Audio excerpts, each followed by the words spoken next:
বিকালবেলা সমস্ত কাজকর্ম সেরে একটু ফ্রেশ হচ্ছিলাম, আর ফ্রেশ হওয়ার পর হঠাৎ একটা ফোন এলো।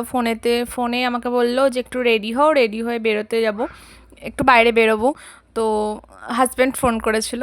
তো কেন কী ধারা আমায় কিছু বলেনি, আমায় বললো রেডি হও। আর আর আমাদের মেয়েদের ঘরে যদি বড়রা বলে ফোন করে একটু রেডি হও, বাইরে বেরোবো, তো তার কোনো মানে মজার কোনো খুশির কোনো ঠিকানা হয় না। যেটা সবাই আর কি, সবারই হয়, বেশি আমারও হয়। আর আমার একটু বাইরে বেরোনো মানেই একটু লিপস্টিক, একটু কাজল আর একটু টিপ আর সিঁদুর, জাস্ট এইটুকুই। মানে আমি কাজল আর লিপস্টিক মাস্ট আমি পরবই, সেটা ঘরে থাকি বা বাইরে বেরোই। আমার ভীষণ ভালো লাগে পরতে। আর আমার মতো কার কার ভালো লাগে তোমরা অবশ্যই কমেন্ট করে জানিও। আমি যে রেডি হচ্ছি, আমি এখনও পর্যন্ত জানি না কোথায় যাব, কিন্তু হ্যাঁ, আমাকে ফোন করে আমার বর বলেছে রেডি হও। তো সেই খুশিতে আমি নিয়ে মনের মতো রেডি হচ্ছিলাম।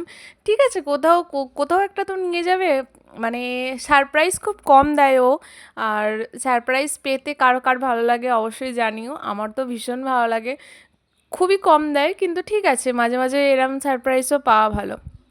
আমি এখনও পর্যন্ত জানতাম না আমায় কোথায় নিয়ে যাচ্ছে বা কোথায় যাবে। তো যাই হোক, যেখানেই নিয়ে যাক, বর নিয়ে যাচ্ছে, বরের সাথে লং ড্রাইভে বেরিয়ে পড়বো। তো তারপরে এখানে আমি দেখতে পাচ্ছ তোমরা রেডি হচ্ছিলাম, রেডি প্রায় হয়েই গেছি, আর একটু বাকিই ছিল। এই যে এটা আমার ফুল লুক, কেমন লাগছে অবশ্যই জানিও। এই যে আমি দেখতে পাচ্ছ, এরম গ্রাউন্ড পরলে কেমন লাগে আমাকে অবশ্যই কমেন্ট করে জানিও। আর আমি একটু গ্রাউন্ড পরতে ভালোবাসি। তারপর আকাশে মানে প্রচণ্ড মেঘ ছিল। মেঘ তো কী হয়েছে, বর ফোন করে বলেছে রেডি হও, বেরো, আজকে ঝড় বৃষ্টি যাই এসে যাক, বাইরে তো বেরোবোই। তার সঙ্গে বৃষ্টির মাথায় নিয়ে আমরা আইসক্রিম খাচ্ছিলাম শরীরটাকে খারাপ করার জন্য। তো এই গরমে আইসক্রিম খেতে ভীষণ ভালো লাগে।